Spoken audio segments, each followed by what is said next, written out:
Mi nuera se puso de pie durante la lectura del testamento y dijo que me dejaría fuera de la herencia de mi esposo, valuada en 52 millones de pesos. Me quedé ahí, congelada, sin una sola lágrima. Cuidé de él cuando ya no podía caminar, y ahora ella actuaba como si yo nunca hubiera existido. Pero cuando el abogado comenzó a reír, algo dentro de mí cambió. ¿Qué había escondido Patricio antes de morir? ¿Y por qué sentía que me hablaba desde más allá de la tumba? Me quedé sola en el jardín después del funeral, observando cómo los últimos invitados se alejaban en silencio. Dejaron atrás tazas a medio llenar, sillas plegables y el olor de los lirios recién cortados. Nadie pensó en regresar a preguntar si necesitaba que me llevaran a casa. Ni siquiera Rebeca. Ella había organizado todo, por supuesto, desde las flores hasta la presentación de diapositivas, incluso las tazas de café. Todo fue perfecto, de una perfección que te hacía sentir que estabas invadiendo algo, frío, impecable, cronometrado al segundo. A Patricio le habría disgustado. Solía decir que los funerales debían ser desordenados, que la gente debía llorar fuerte, contar chistes malos, olvidar sus paraguas, que debían sentirse reales. Pero ese no lo fue. Se sintió ensayado, como si estuviera presenciando el acto final de una obra a la que nunca me invitaron. Cuando volví a entrar en la casa, Rebeca ya estaba recogiendo las carpetas del comedor. Carraspié para hablar, pero no levantó la vista. Solo siguió apilando papeles como una máquina. Entonces dijo, sin voltearse: avanzaremos con el proceso legal la próxima semana. Ya lo arreglé todo con el despacho. Ni una mención de mí, ni una pregunta sobre lo que yo quería, ni un reconocimiento de que pasé los últimos 6 meses durmiendo en una silla junto a la cama del hospital de Patricio, mientras ella estaba demasiado ocupada viajando a congresos. Quise creer que era estrés, o duelo, o que simplemente no sabía cómo hablarme. Pero entonces me entregó una pequeña caja con el nombre de Patricio grabado. Él me pidió que te diera esto, dijo. Dentro había un simple sujetador de corbata de plata, sin nota, sin carta. Patricio tenía cajones llenos de diarios y cartas. Solíamos escribirnos notas, incluso cuando estábamos en la misma casa. Pero al final, todo lo que recibí fue ese clip de corbata. Ni siquiera uno que él usara con frecuencia. Rebeca sonrió cortésmente y se alejó, como si eso cerrara el capítulo para ambas. Esa noche me senté en la cocina con una taza de té tibio. Y por primera vez, desde que Patricio se fue, sentí que ya no pertenecía al hogar que habíamos construido juntos. Las paredes aún olían a su loción para después de afeitar. Sus libros seguían en el pasillo, pero era como si mi nombre hubiera sido borrado en silencio de cada habitación. Me repetí que quizás estaba exagerando, que solo estaba cansada. Pero algo dentro de mí había cambiado. Había una frialdad en el aire que no sabía nombrar, y no provenía solo del dolor. Se sentía como si me hubieran sacado en silencio de la historia, como si todos hubieran recibido un nuevo guión, menos yo. ¿Alguna vez has mirado tu propia casa y te has sentido una extraña en ella? Eso fue lo que sentí aquella noche, y era solo el principio. La invitación llegó por correo electrónico, fría, formal, enviada por la asistente de Rebeca, ni siquiera por ella.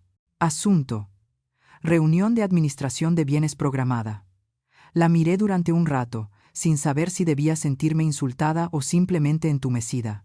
La cita estaba agendada para miércoles, a las 9 de la mañana, en la oficina de su firma en el centro de la ciudad. Sin mensaje, sin «espero que estés bien», solo una hora y un lugar, como si se tratara de una cita con el dentista.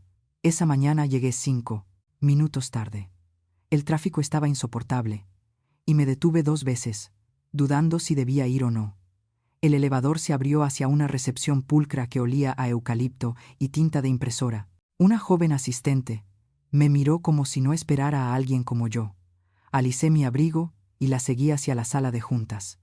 La puerta se cerró detrás de mí con un clic suave. Había 7 personas alrededor de la larga mesa, todas con trajes oscuros. Rebeca estaba sentada en la cabecera de la mesa, el cabello recogido con precisión, los ojos fijos en una pila de carpetas frente a ella. No se levantó, no saludó, solo asintió levemente, como diciendo: «Puedes sentarte allá». Tomé el asiento al otro extremo.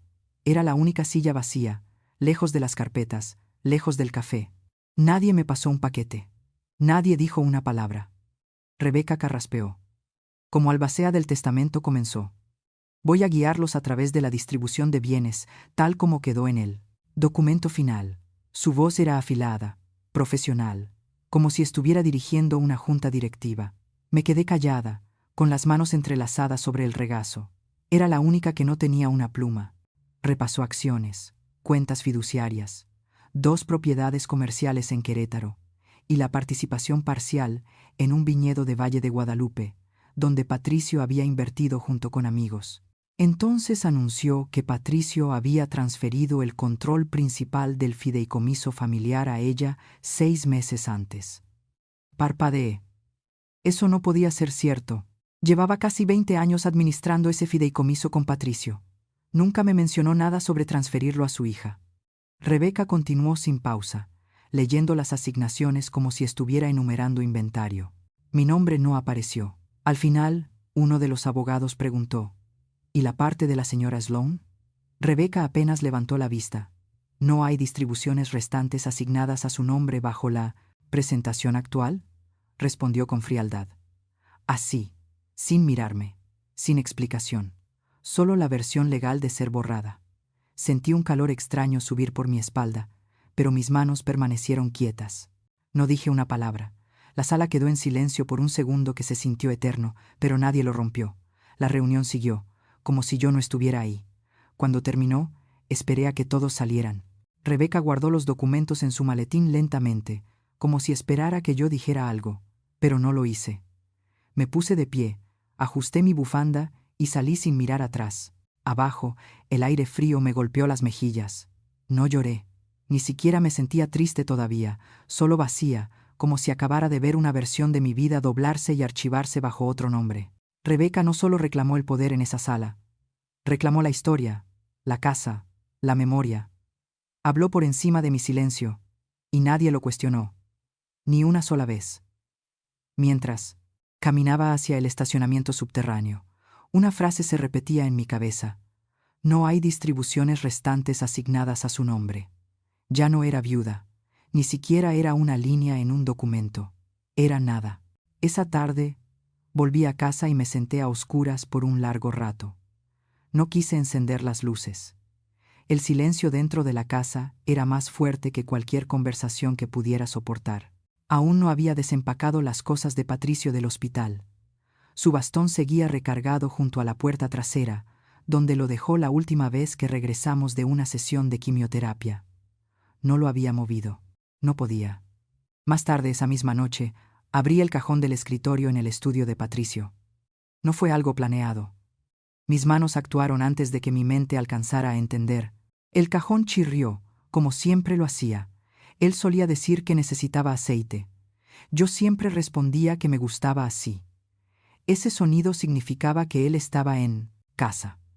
Dentro había sobres viejos, recibos de pedidos de libros, su lápiz mecánico favorito y unas cuantas notas adhesivas descoloridas con recordatorios de compras. Al fondo, debajo de un libro de contabilidad encuadernado en tela, encontré una carpeta manila pequeña que no reconocí, sin etiqueta, sin fecha.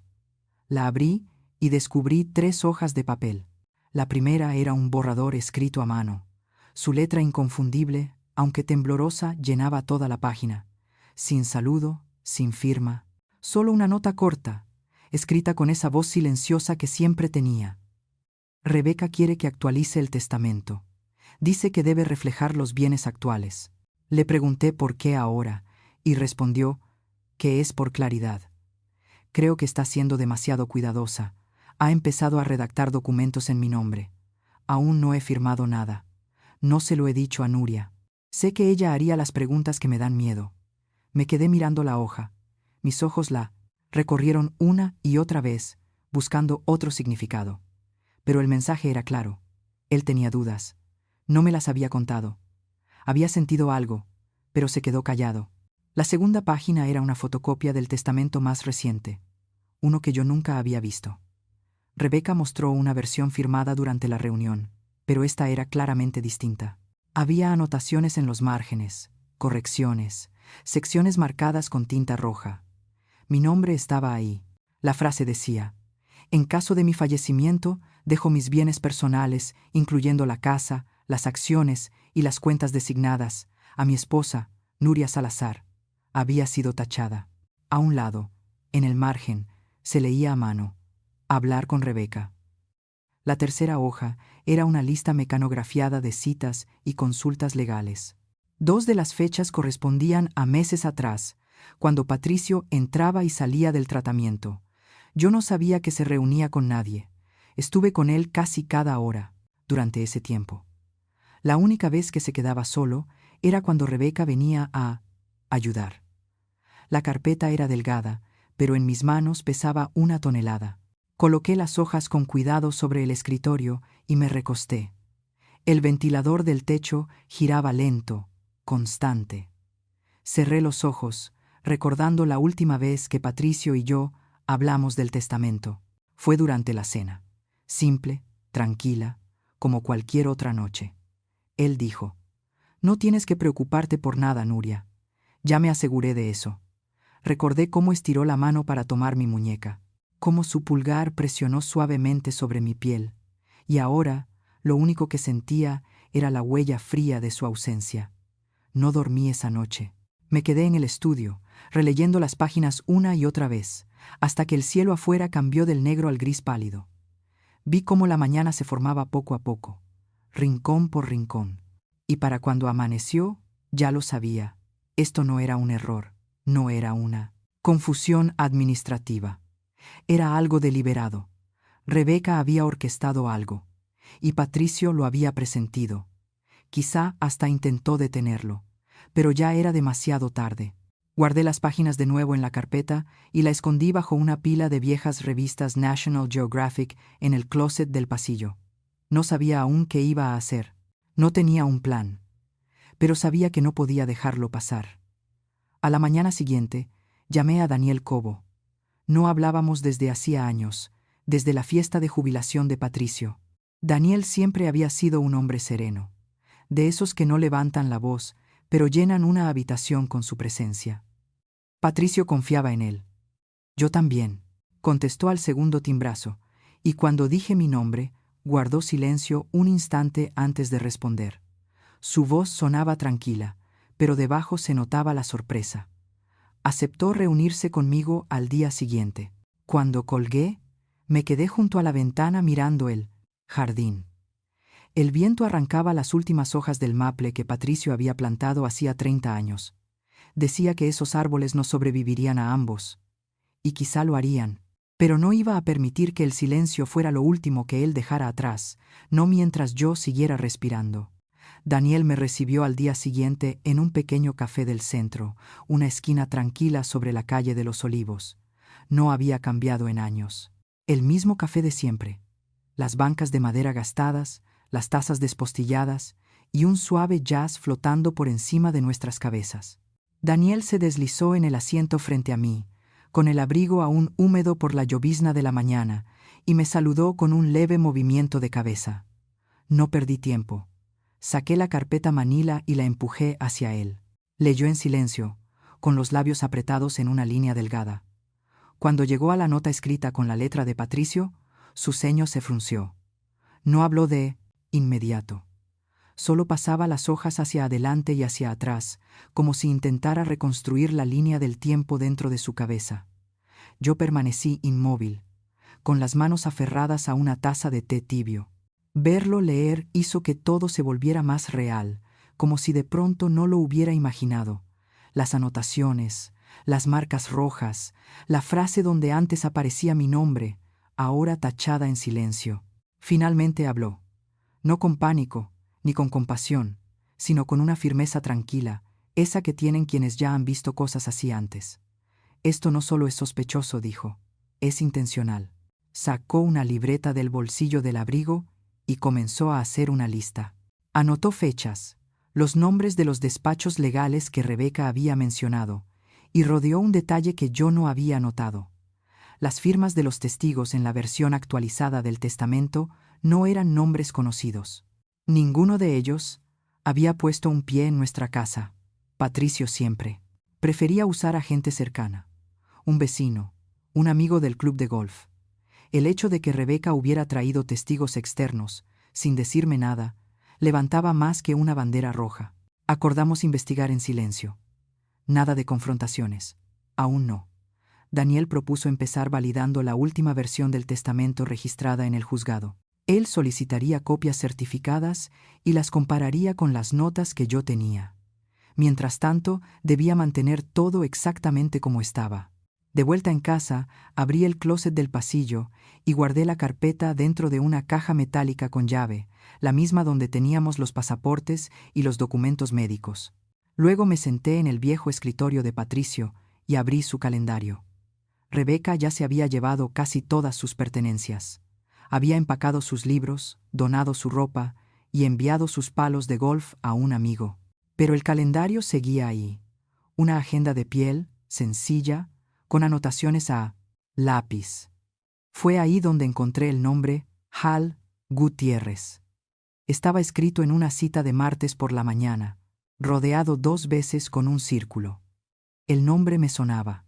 Era un asesor fiscal que Patricio conoció hace años a través de una asociación civil.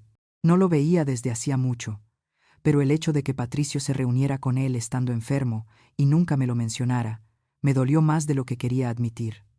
Llamé a Daniel y se lo conté. Dijo que investigaría, quizá contactándolo con discreción. Si Hal había participado, aunque fuera brevemente, podría haber visto algo que Rebeca no quería que nadie descubriera. Los días siguientes pasaron lentamente. Seguí con mis rutinas como si nada hubiera cambiado. Hacer las compras, regar las plantas, asistir al club de lectura, aunque casi no hablé esa semana. En la superficie, todo parecía igual, pero por dentro estaba alerta, observando, esperando. El viernes, Daniel llamó. Había hablado con Hal, y lo que me dijo me heló el estómago. Hal recordaba a Patricio llegando delgado, agotado, apenas capaz de sostener una pluma. Hablaron casi 1 hora sobre el fideicomiso. Patricio tenía preguntas sobre los beneficiarios y sobre cómo asegurar protección a largo plazo para mí, pero, según Hal, se notaba indeciso. Repetía que Rebeca se encargaría de todo, que ella estaba ayudando. Hal le había ofrecido organizar una revisión independiente, solo para garantizar que todo se registrara con claridad y transparencia. Pero Patricio nunca la concretó. Una semana después, Rebeca llamó para cancelar la cita, diciendo que Patricio ya no necesitaba el servicio. Daniel guardó silencio un momento al teléfono, dejando que esa parte se hundiera. Luego dijo con voz baja: Hal todavía tiene las notas de aquella reunión. No tienen valor legal, pero prueban que Patricio tenía dudas. Las notas mostraban intención, duda, y eso podía ser suficiente para abrir una investigación formal si decidíamos seguir por ese camino. Le agradecí y me senté al borde de la cama, con el teléfono aún en la mano, mucho después de que la llamada terminara. Esa noche saqué un viejo álbum de fotos, no por nostalgia, sino por claridad. Vi fotografías de Patricio en reuniones familiares, fiestas, cenas con amigos. En casi todas, Rebeca aparecía en algún rincón, sonriendo, ayudando, siempre presente. Alguna vez creí que era leal, que realmente quería lo mejor para nosotros. Pero ahora no podía dejar de verlo. La forma calculada en que siempre se colocaba donde generaba confianza. Cómo lograba ser quien manejaba la logística, los documentos, los planes. Llevaba preparándose para esto desde hacía mucho tiempo. Y lo que más dolía no era solo la traición.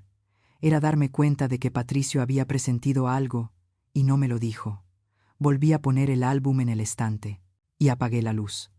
No sentía rabia, aún no. Solo una calma firme, una decisión silenciosa. Fuera lo que fuera que Rebeca hubiera reescrito, yo encontraría la manera de escribir mi respuesta. No dormí mucho después de la llamada con Daniel. Siempre creí en la paciencia, en dar tiempo para que la gente mostrara quién es realmente. Pero ahora, cada día sin respuestas me pesaba, como si estuviera permitiendo que Rebeca reescribiera la historia a su favor. El lunes siguiente, Daniel volvió a llamar. Su tono era distinto, más rápido, más urgente, pero aún sereno. Había revisado los registros del juzgado y encontró algo extraño. La copia final del testamento de Patricio, la que se archivó oficialmente, tenía un número de expediente distinto al del borrador original. Eso por sí solo no era alarmante, pero la versión inicial, la que Patricio y yo habíamos revisado juntos un año antes, había desaparecido del archivo oficial. Figuraba como reemplazada. Pero no existía ningún documento que indicara quién había ordenado el cambio. Daniel dijo que quería involucrar a alguien más. Su nombre era Lidia Velázquez, especialista en litigios sucesorios. Tenía experiencia en testamentos impugnados y fraudes documentales. Acepté, aunque una parte de mí dudaba. Entre más profundo cavábamos, más temía encontrar algo peor. Nos reunimos en la oficina de Daniel un miércoles por la mañana. Lidia era precisa en todo, en el tono, en la mirada, en los gestos. Tendría unos 50 y tantos años. Vestía con sencillez, sin un solo movimiento innecesario. Escuchó mientras Daniel exponía todo lo que habíamos reunido. Hizo preguntas, ninguna dirigida directamente a mí. Luego pidió copias de todo: las notas, las entradas del calendario, los escaneos que Hal había proporcionado, incluso las notificaciones oficiales enviadas por Rebeca. Cuando Daniel mencionó los testigos desconocidos, Lidia alzó una ceja. Dijo que esos nombres ya habían aparecido antes en otro caso: notarios falsos, personas pagadas para firmar documentos sin estar presentes ni revisar su contenido. Apuntó los detalles en una libreta legal sin detenerse, y luego levantó la vista. Esto no fue descuido, dijo. Fue armado. No hablé por un buen rato. Solo los observé trabajar, meticulosos, como cirujanos operando sobre los restos de mi vida. Después me levanté, caminé hasta la ventana y miré la ciudad extendiéndose debajo de nosotros. Patricio solía decir que le gustaban las oficinas con vista porque le recordaban lo pequeños que somos realmente, que sin importar cuánto planifiquemos, la vida siempre sigue, arriba y abajo de nosotros. Antes de irme, Lidia me dijo que presentaría una solicitud de investigación ante el tribunal sucesorio, discretamente. Si Rebeca había presentado algo indebido, habría un rastro, un correo, una marca, de tiempo, algún documento camuflado como trámite rutinario. De regreso en casa, entré al garaje por primera vez en semanas. Abrí el viejo archivero de Patricio. Todavía conservaba ese leve aroma a tabaco y pino. Saqué uno de los cajones inferiores, el que usaba para los registros de impuestos. Dentro había carpetas organizadas por año, casi 2 décadas hacia atrás. En la carpeta del año anterior encontré un documento titulado Adenda al fideicomiso revocable en vida. No estaba firmado. El texto había sido modificado varias veces, como si Patricio hubiera dudado sobre la manera de redactarlo. Pero lo que me detuvo fue la sección titulada Protecciones para el sobreviviente. Mi nombre estaba ahí, escrito con claridad, con anotaciones en su propia letra, sugiriendo disposiciones adicionales: atención médica, vivienda, apoyo legal, cosas que él quería asegurar para que yo nunca tuviera que preocuparme. A un lado, en el margen, Patricio había garabateado una frase que reconocí de inmediato. Ya hablamos de esto. Rebeca dijo que ella se encargaría. Sentí que estaba presenciando el instante en que él entregó el control, quizá por agotamiento, quizá por una confianza mal colocada. Hice una copia del documento y llamé a Daniel. Él me pidió que se lo llevara a la mañana siguiente. Esa noche me senté en el porche con una taza de té y escuché el viento. Mi cuerpo dolía de una manera que no había notado antes, no por la edad, sino por el peso de cargar secretos que no me pertenecían. Pensé en lo fácil que había sido borrar mi nombre de algo que Patricio y yo construimos durante toda una vida, y en lo rápido que alguien más ocupó el silencio que él dejó atrás. Durante años creí que amar era confiar sin hacer preguntas. Pero tal vez amar también era proteger la verdad cuando la otra persona ya no podía hacerlo, aunque esa verdad doliera, aunque significara abrir heridas que apenas empezaban a cerrar. A la mañana siguiente, me levanté antes del amanecer y me vestí con cuidado, no por vanidad, sino por claridad. Necesitaba volver a sentirme yo misma, la mujer con la que Patricio se casó, no el fantasma que Rebeca intentaba borrar de la historia. Llegué a la oficina de Daniel con el nuevo documento. Lidia ya estaba ahí. Lo leyó en silencio, con los labios apretados. Cuando terminó, levantó la mirada y dijo que eso ayudaría mucho. Me explicó el siguiente paso: una moción para preservar los bienes restantes de la herencia. Si el tribunal la aprobaba, Rebeca perdería la capacidad de mover dinero o propiedades hasta que se resolviera la investigación. No era venganza, era protección. Asentí. No necesitaba venganza. Necesitaba aire, un espacio para respirar, y la oportunidad de recordar a Patricio no como un hombre que me dejó atrás, sino como alguien que intentó, y quizá falló, en protegerme hasta el final. Pero si ella había reescrito los términos de nuestra vida, yo reescribiría el final a mi manera, con calma, con intención, y empezaría ahora.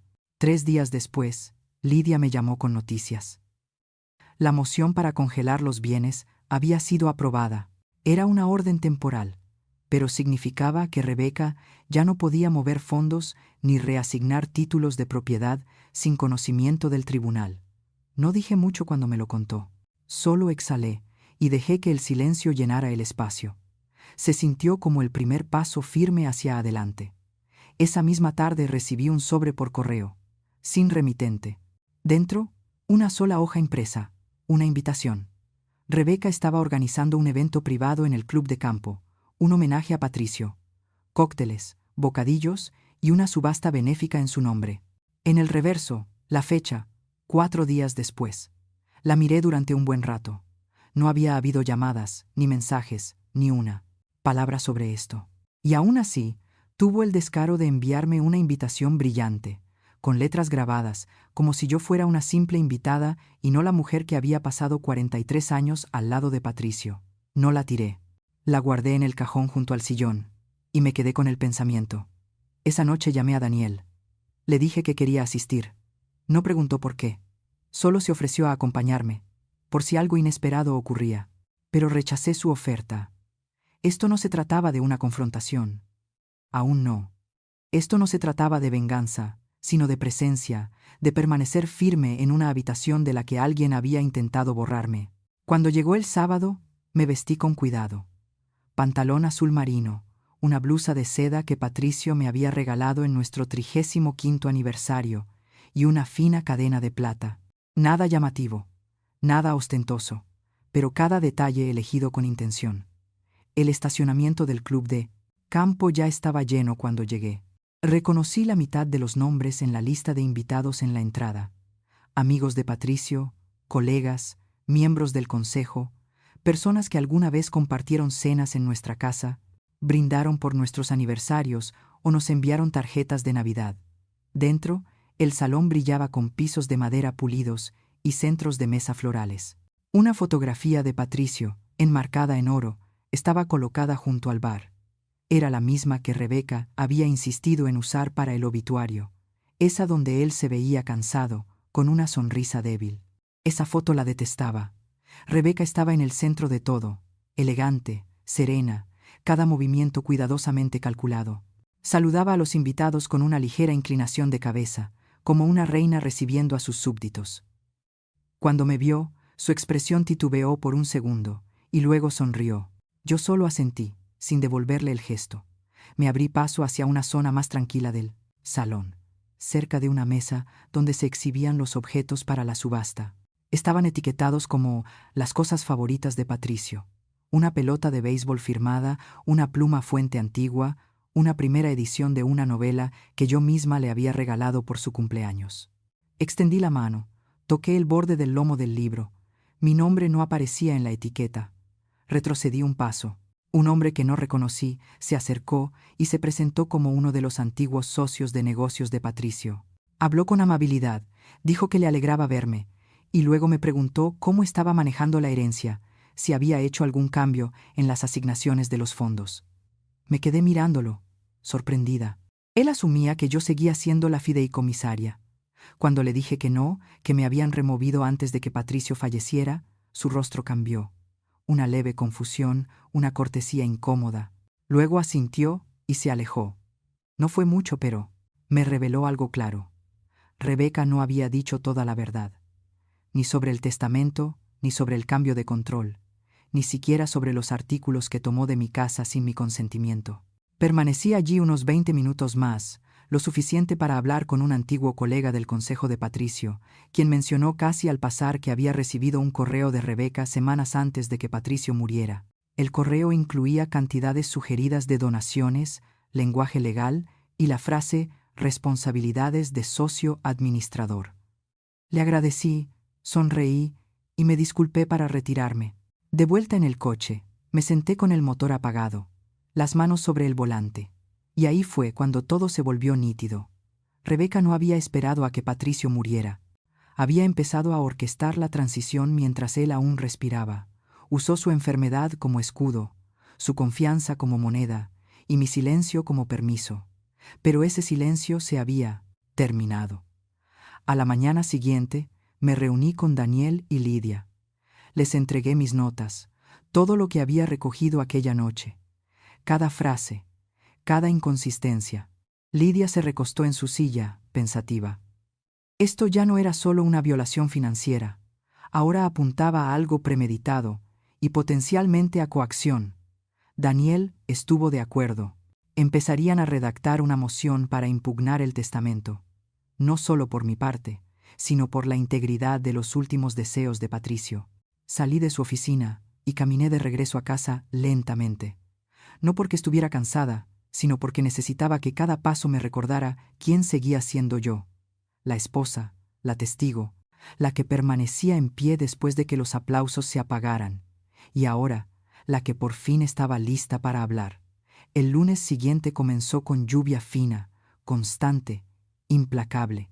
Me senté en la mesa de la cocina con mi taza de café, mirando cómo las gotas golpeaban la ventana, como diminutos recordatorios de que el mundo seguía moviéndose, aunque todo dentro de mí se hubiera detenido. Exactamente a las 9:15, Daniel llamó. Dijo que Lidia había presentado la moción para impugnar el testamento por posible fraude e influencia indebida. El tribunal había aceptado la solicitud y programado una audiencia preliminar en 2 semanas. Sería breve, apenas para sentar las bases, pero permitiría iniciar la fase de descubrimiento. Eso significaba que podríamos solicitar comunicaciones internas, registros financieros y documentos digitales del despacho de Rebeca. Era como abrir una puerta sellada durante demasiado tiempo. Esa tarde me reuní con Lidia en su oficina.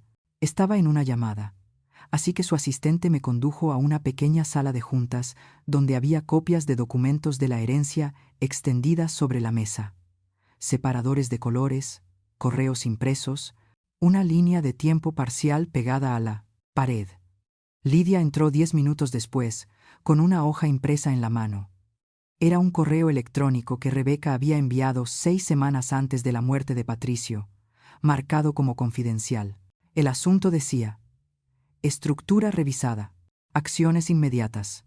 El cuerpo del mensaje era corto pero claro. Rebeca instruía a su equipo a acelerar la finalización de los documentos del fideicomiso y a eliminar todas las cláusulas que considerara discrecionales. Mi nombre aparecía una sola vez, en una línea seca y terrible. Eliminar privilegios de cobeneficiaria según lo acordado. Eso era todo. Mis décadas, junto a Patricio, reducidas a una frase en la cadena de correos de otra persona. Lidia no me miró. No hacía falta. Solo preguntó si estaba lista para continuar con la audiencia y el proceso formal que seguiría. Respondí que sí, sin dudarlo. Los días siguientes pasaron en una mezcla de papeles y determinación silenciosa. Evitaba las conversaciones innecesarias, mantenía la cabeza baja. Por las tardes salía a caminar por el vecindario, pasando frente a casas que aún tenían coronas de las fiestas de invierno. Nada parecía diferente desde afuera, pero yo ya lo sabía. Las traiciones más peligrosas nunca llegan con sirenas. Llegan en silencio, en un correo electrónico, en tinta, en la borradura de un nombre. Para el jueves, Lidia había reunido suficiente evidencia para comenzar a emitir citaciones judiciales. Solicitó acceso completo a las comunicaciones digitales de Patricio durante los últimos 6 meses de su vida. También presentó una solicitud para interrogar bajo juramento a una de las asistentes legales de Rebeca, quien había notariado los documentos en disputa bajo su supervisión. Daniel revisó los archivos y notó inconsistencias en las marcas de tiempo de 2 firmas, ambas registradas en un domingo por la tarde, cuando la oficina debía estar cerrada. Cuando leí ese detalle, mis manos se quedaron quietas. Patricio odiaba trabajar los fines de semana y nunca firmaba nada sin pedirme que lo leyera primero. Esas fechas de domingo me dijeron todo lo que necesitaba saber. Le di a Lidia autorización para solicitar un perito calígrafo forense. Compararían las firmas conocidas de Patricio de sus archivos médicos con las que aparecían en los documentos modificados. No sería una prueba definitiva, pero bastaría para sembrar serias dudas. Esa noche me quedé en silencio. No era tristeza, era claridad. Por primera vez en meses sentí que el equilibrio empezaba a cambiar. Ese fin de semana conduje hasta el cementerio. Todo estaba en calma. El cielo, bajo y gris. La lápida de Patricio, sencilla. Su nombre completo, las fechas y una línea corta debajo. Vivió con gracia, partió con amor. Me quedé ahí un largo rato. No le hablé, no en voz alta, pero dejé que el peso del momento se asentara en mi pecho. Ahora sabía que había confiado en la persona equivocada, que había dejado demasiado sin resolver, pero ya no lo culpaba por eso. Había pasado demasiadas noches preguntándome en qué pensaba Patricio en sus últimos días, si intentó protegerme y falló. Pero ya no importaba, porque ahora yo protegería la verdad con mis propias manos. Cuando regresé a casa, había un mensaje de Lidia. Corto, directo. La asistente había aceptado hablar. Declararía el martes siguiente, y estaba dispuesta a comentar las inconsistencias que había notado. No estaba del todo segura de lo que significaban, pero había guardado sus propias notas. Fue en ese instante cuando todo comenzó a abrirse. Rebeca había orquestado las modificaciones. Había silenciado las dudas, pero olvidó el detalle más pequeño. Alguien había observado, alguien había notado, y ahora alguien estaba dispuesto a hablar. Esa noche, al apagar las luces, me quedé de pie en el umbral de nuestra recámara unos segundos más de lo habitual. La cama seguía perfectamente tendida. La fotografía sobre el tocador, esa donde salimos riendo frente al mar en Mazatlán, seguía inclinada apenas unos grados hacia la izquierda.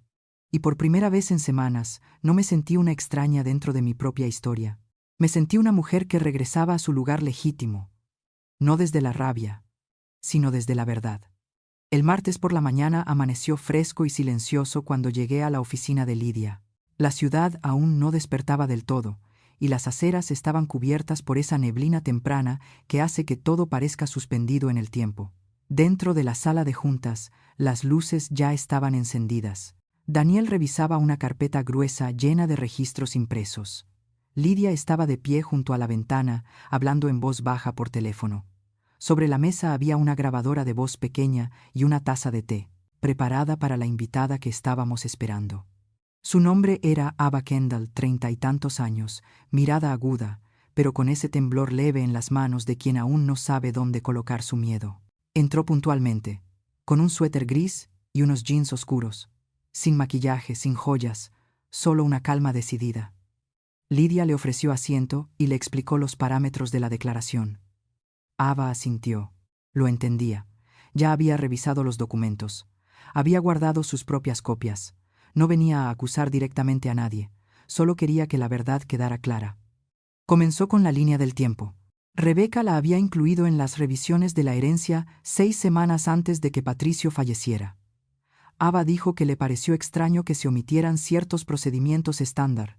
Normalmente, cuando alguien de la posición de Patricio modificaba un testamento o un fideicomiso, había juntas, sesiones de revisión, firmas, notariales presenciales.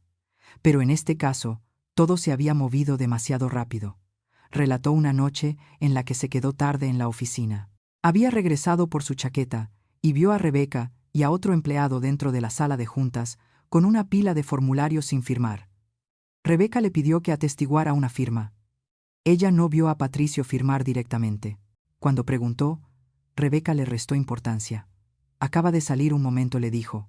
Es urgente. Solo atestígualo. No pasa nada. Ese momento se le quedó grabado tanto que lo anotó en su agenda. Trajo esa hoja consigo. La nota era simple. 7:43 p.m. domingo. testigo de firma para R, sin P, presente.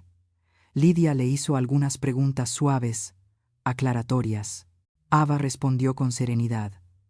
No estaba resentida, no buscaba problemas, pero había notado inconsistencias.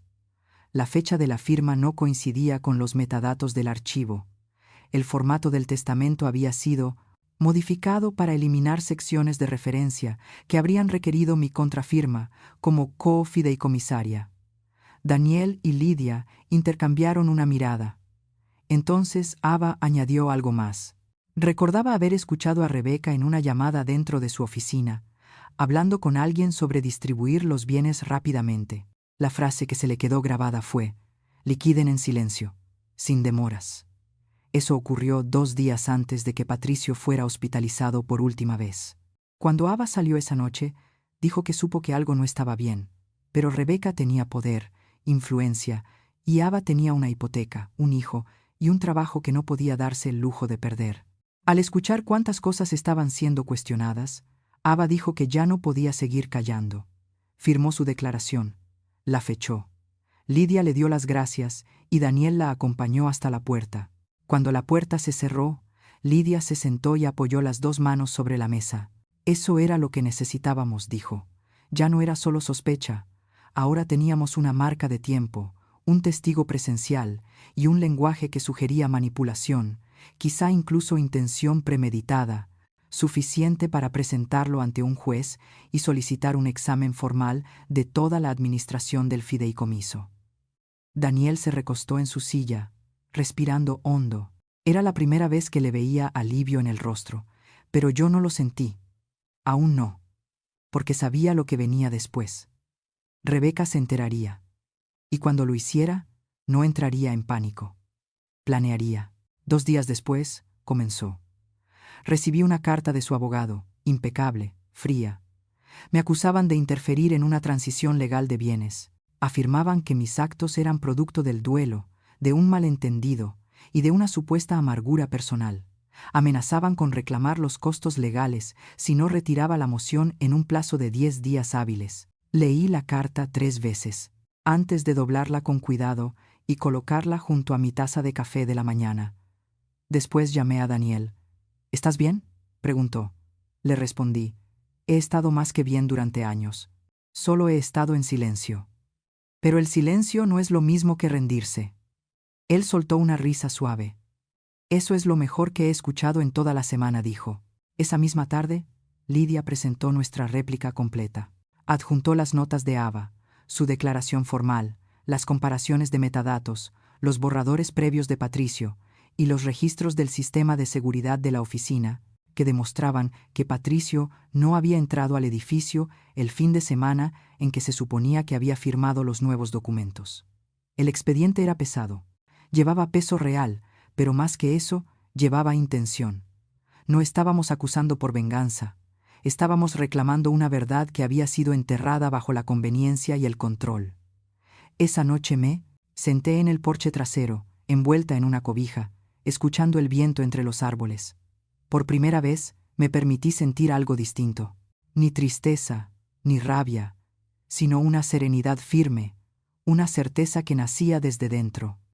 Rebeca había reescrito el último capítulo de Patricio, pero ahora la tinta roja se había filtrado, y yo seguía sosteniendo el manuscrito original. La invitación llegó en un sobrecolor crema, sin sello, solo deslizada bajo mi puerta. No era de Rebeca directamente, por supuesto. Venía del Consejo de la Fundación, cofirmada por uno de los socios más antiguos de Patricio. Se convocaba a una reunión oficial en la nueva sede de la Fundación, para finalizar la transferencia de autoridad ejecutiva. No había mención del juicio, ni de mi impugnación, solo un tono de finalidad. Estaba programada para el jueves a las 2 de la tarde. La leí una vez mientras tomaba café, luego otra vez. Después la doblé y la coloqué junto a mi plato del desayuno, como si fuera solo un volante más. Pero por dentro lo sabía. No era cortesía, era una puesta en escena. Rebeca quería que viera lo que creía haber ganado. Quería que la observara sentarse en la silla junto a la que yo me había sentado durante años, sonreír como si lo mereciera. Llamé a Lidia y le dije que asistiría. Daniel dudó cuando se lo mencioné, pero le pedí que no se preocupara. No haré una escena, le aseguré. Solo necesito verlo. Necesito sentir la distancia entre quien fui y quien estoy empezando a ser. Ese jueves, llegué 5 minutos antes. La nueva oficina de la fundación era una caja de cristal en el centro, con pisos de mármol y elevadores silenciosos. Una recepcionista me condujo a la sala de juntas. Reconocí varios rostros. Hombres con los que Patricio había trabajado en la iniciativa educativa. Mujeres que alguna vez me abrazaron en cenas de gala mientras me ofrecían un plato de pollo al vino y me llamaban querida. Todas sonrieron, educadas, contenidas, pero ninguna me preguntó dónde había estado. En la cabecera de la mesa estaba Rebeca. Su traje era azul marino, el cabello recogido en un moño impecable. Llevaba una blusa blanca y un reloj sencillo. El poder, vestido en tonos silenciosos. Cuando me vio, su sonrisa apenas se movió. Un destello de sorpresa, y luego, de nuevo, su compostura habitual. Asentí y tomé el asiento vacío al otro extremo de la mesa. La reunión comenzó con cortesías, una revisión de donaciones recientes, notas sobre futuras iniciativas. Escuché en silencio. Todo era formal, calculado, sin alma, lenguaje estratégico, pero vacío. Cuando llegaron al punto marcado como transición de supervisión ejecutiva, Rebeca carraspeó antes de hablar. Comenzó agradeciendo a todos por su apoyo. Habló sobre la visión de Patricio, sobre la continuidad, sobre el peso de la responsabilidad. Era un discurso perfectamente ensayado. Y entonces dijo algo que hizo que la sala se quedara en silencio. Me dio las gracias. Dijo que había estado al lado de Patricio en sus primeros años, que había ayudado a sentar las bases de lo que la organización era hoy. Pero luego pronunció la frase que nunca olvidaré. Y ahora, con tu gracia, lo llevo adelante. Con tu gracia, como si yo hubiera inclinado la cabeza, como si le hubiera entregado todo con mis propias manos. Me quedé quieta, completamente quieta. Entonces metí la mano en mi bolso y saqué un pequeño sobre. Lo pasé en silencio al hombre que estaba junto a mí, el amigo más antiguo de Patricio que aún formaba parte del consejo. Me miró confundido, pero lo tomó. Dentro estaba una copia de la carta notariada que había firmado Ava, junto con un breve resumen del informe legal de Lidia, y una copia marcada en rojo de la página que Rebeca había modificado en el acuerdo original del fideicomiso. No dijo una palabra, simplemente la pasó a la siguiente persona y luego a la siguiente. En cuestión de segundos, Rebeca lo notó. Su sonrisa se tensó. Sus manos dejaron de moverse. No levanté la voz. No expliqué nada. Solo dejé que los papeles siguieran su curso. Cuando llegaron al final de la mesa, me levanté. Gracias por la invitación, dije con calma. Mi abogada se pondrá en contacto si alguien aquí necesita alguna aclaración. Y salí. Sin prisa, sin enojo, solo con claridad. Conduje de regreso a casa con las ventanillas entreabiertas, dejando que el ruido de la ciudad se mezclara con mis pensamientos. Esa noche, Lidia me llamó. Ya había recibido noticias de uno de los miembros del consejo. Estaban preocupados. Querían realizar una revisión interna independiente antes de proceder con la transferencia final de autoridad. Daniel lo dijo mejor que nadie. Ese momento, en la mesa, no fue una confrontación, fue una redirección. Rebeca esperaba que yo desapareciera, pero nunca imaginó que aparecería con la verdad en la mano. En los días siguientes, todo volvió a moverse, de forma silenciosa pero profunda. El consejo pospuso la votación. El abogado de Rebeca guardó silencio y se solicitó la intervención de un tercero neutral para evaluar las enmiendas impugnadas. Aunque nada llegara a resolverse legalmente, la mancha ya estaba ahí. La duda, la vacilación. Y en ese espacio encontré algo que no había sentido en meses: equilibrio. Ese sábado, tomé la vieja caja de archivos de Patricio que guardaba en el estudio, la que contenía la carta fundacional de la organización, sus notas sobre los programas de mentoría y la primera propuesta de beca que escribió. Leí cada página lentamente. Luego las empaqué con cuidado y llamé a Daniel. Quería que se archivaran correctamente, que no quedaran enterradas en cajas legales ni asociadas al nombre de nadie, solo preservadas, la historia de lo que construimos juntos antes de que fuera alterada. Terminé esa semana caminando por el lago cerca de nuestra antigua casa. El aire estaba frío, pero limpio, de ese frío que despierta los sentidos y afila la memoria. Y por primera vez en mucho tiempo, no sentí necesidad de defenderme. La verdad ya tenía su propia voz. No gritaba, no acusaba, solo existía, indiscutible, firme, y eso era suficiente. Los días después de la reunión del consejo fueron extrañamente tranquilos, sin llamadas, sin amenazas, sin cartas llenas de lenguaje jurídico ni exigencias veladas. Era como si el telón hubiera caído sobre el escenario que Rebeca había construido con tanto cuidado, y el público, en silencio, se hubiera levantado de sus asientos. Pero no confundí el silencio con la resolución. Lidia me advirtió que esos momentos eran los más estratégicos. Cuando todo se calla, es porque los demás están reagrupándose. Pero esta vez, yo ya no era quien debía prepararse. Ya había hecho mi parte. Ya había dicho la verdad. Ahora era el turno de Rebeca de enfrentarse a ella. Pasé esa semana volviendo a mi propio ritmo, a lo sencillo. Regar las plantas, leer el periódico en la mesa de la cocina, preparar la sopa como le gustaba a Patricio. Ya no sentía la urgencia de buscar explicaciones. Algunas partes de la traición nunca se explican del todo, y yo había hecho las paces con eso. Entonces llegó el domingo. Lidia me llamó poco después del mediodía. Había recibido un correo inesperado del equipo legal de Rebeca. No habría más oposición a la investigación del fideicomiso. De hecho, Rebeca renunciaba por completo a su cargo como directora ejecutiva de la fundación. No ofreció ninguna admisión de culpa, solo un comunicado sobre preservar la reputación de la fundación y respetar el legado de Patricio. No celebré, no llamé a nadie, solo salí al jardín con un abrigo y dejé que el aire frío del invierno golpeara mi rostro. Frío, honesto, claro sentido. El martes siguiente, la fundación publicó un breve comunicado de prensa confirmando la transición. Nombraron un comité de supervisión temporal, formado por los miembros más antiguos del consejo, los que habían trabajado directamente con Patricio en los primeros años. Daniel me reenvió una copia, junto con una nota personal de uno de ellos. Solo decía: hiciste bien en proteger lo que importaba. Me quedé mirando esas palabras más tiempo del que esperaba. No eran grandilocuentes, no reparaban el dolor, pero reconocían algo más profundo que una disculpa.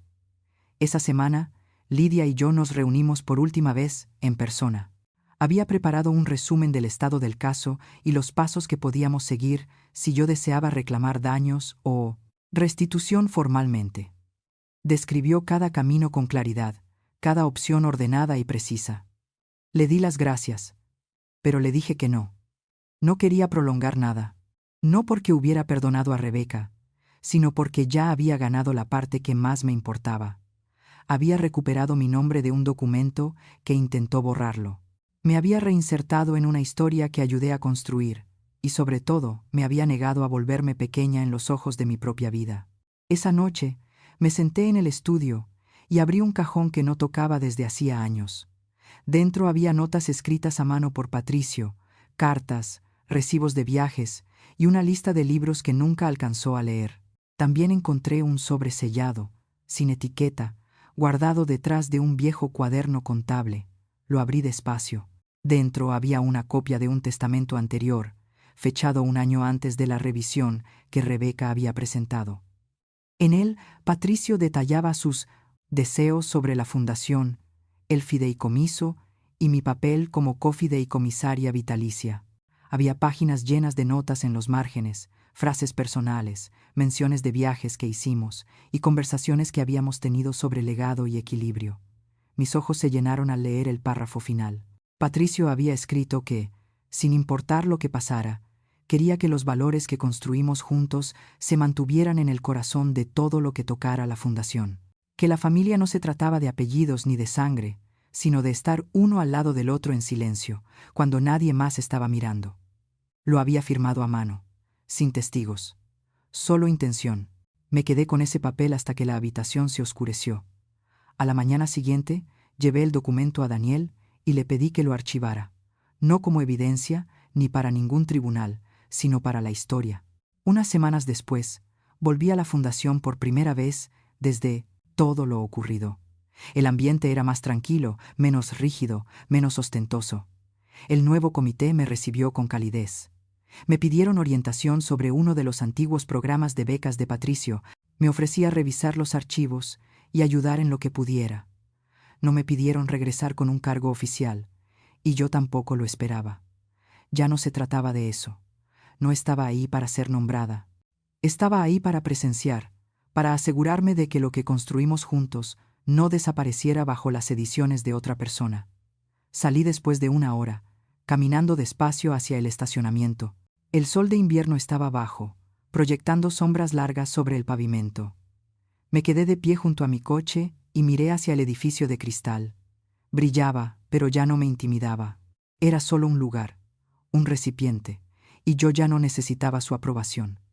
Esa noche encendí una vela en la cocina y me senté junto a la ventana con una taza de té.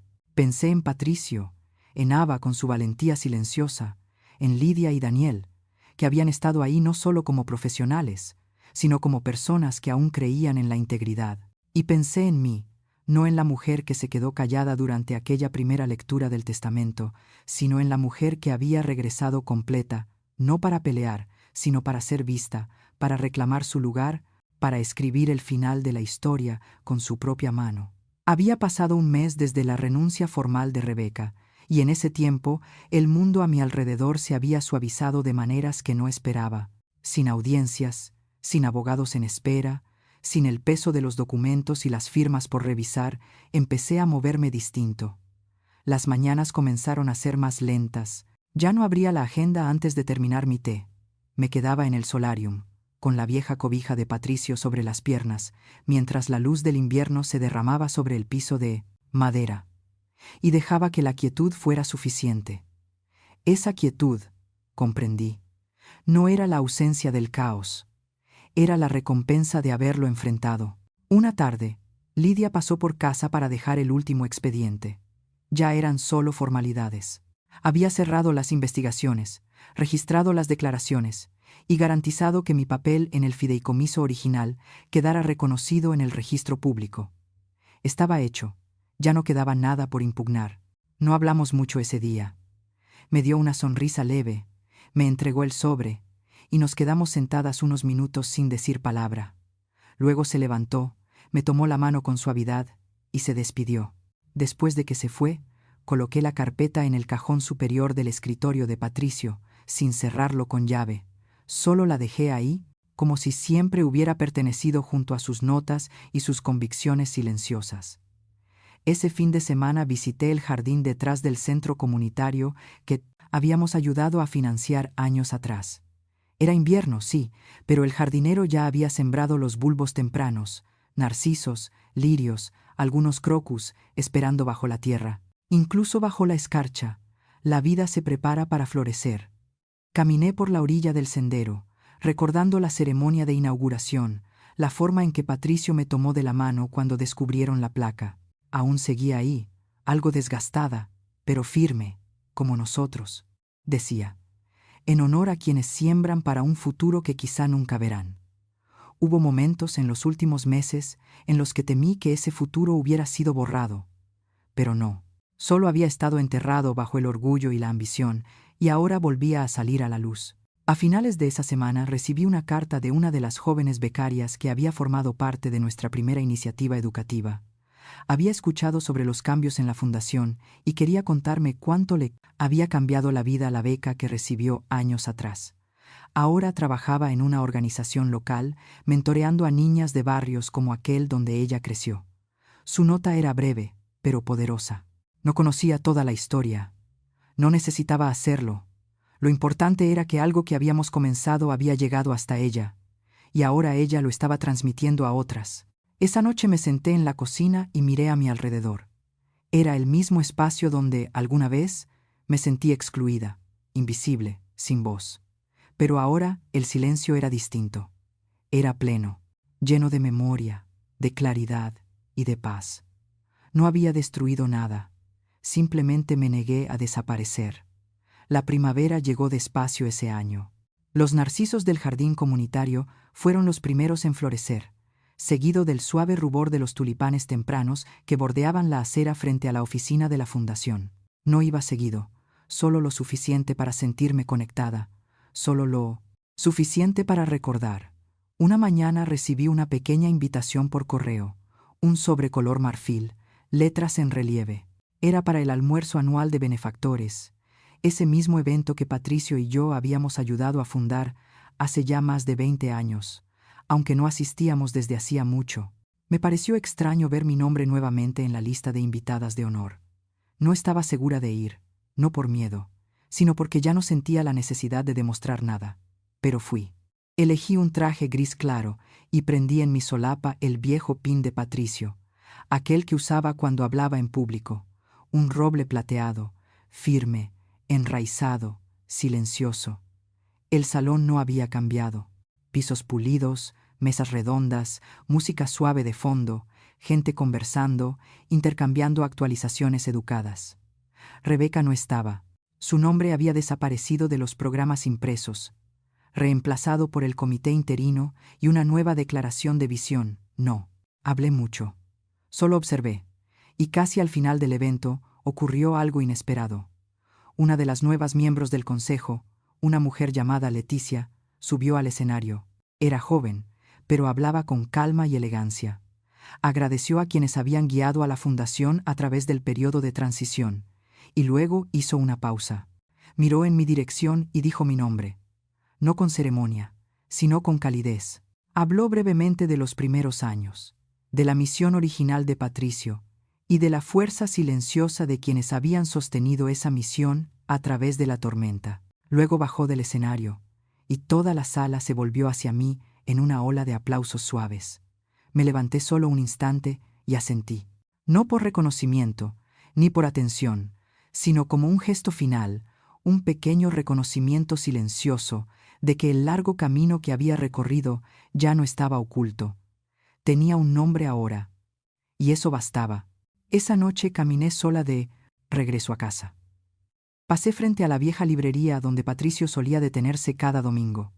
Sonreí al ver que habían colocado en el escaparate una copia de su novela favorita. De vuelta en la cocina, preparé té y abrí la puerta trasera. El aire era fresco, suave. Salí al patio y miré el cielo. Era amplio, abierto, completamente mío. No era una mujer borrada. No era un nombre más en la versión de legado de otra persona. Era completa. Y por fin estaba en casa, dentro de mi propia historia. Hay puertas que no se cierran con llave, sino con el alma, porque el perdón no borra lo vivido, solo le devuelve sentido. Y cuando el corazón vuelve a mirar con claridad, la historia por fin encuentra su paz. Gracias por estar aquí, por escuchar mi historia. ¿Alguna vez has vivido algo parecido? Y dime, si tú estuvieras en mi lugar, ¿qué harías? Me encantaría leer tu opinión en los comentarios, porque aquí en Bóveda, Historias de las Abuelas, no solo contamos historias, las compartimos para sanar juntos. Si esta historia tocó tu corazón, suscríbete para no perderte las próximas, y comparte este video